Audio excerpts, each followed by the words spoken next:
At least tangan gue nggak buntung. Cetak. Kok ngejek? At least gue makan dan cebok pakai tangan yang berbeda. Cetak. Mau bikin tren atau mau bikin sakit hati sih? At least gue punya pacar circle dan gak jomblo sendiri. Cetak.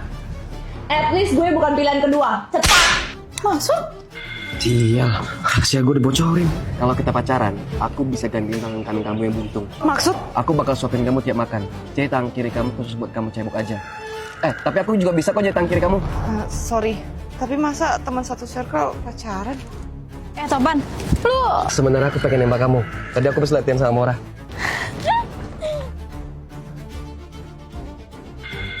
At least gue yang ditembak duluan. Cetak.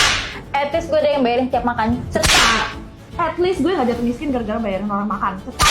At least gue baru dapat warisan setelah orang tua gue meninggal. Cetak. At least gue gak yatim piatu.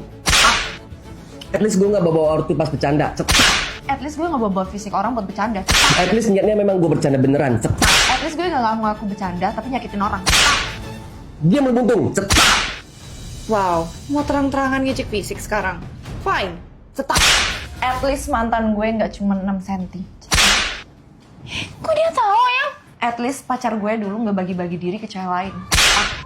Ayang! At least minggu depan kan kita nikah. At least cowok gue harus cukup sama satu cewek. Satu! Kayak tangannya Mora. Cetak! At least dengerin aku dulu. Cetak. At least gue berani nyindir temen pakai tren at least ini. Kalau berani, tag teman kalian di kolom komentar, terus sindir dia pakai gaya tren ini.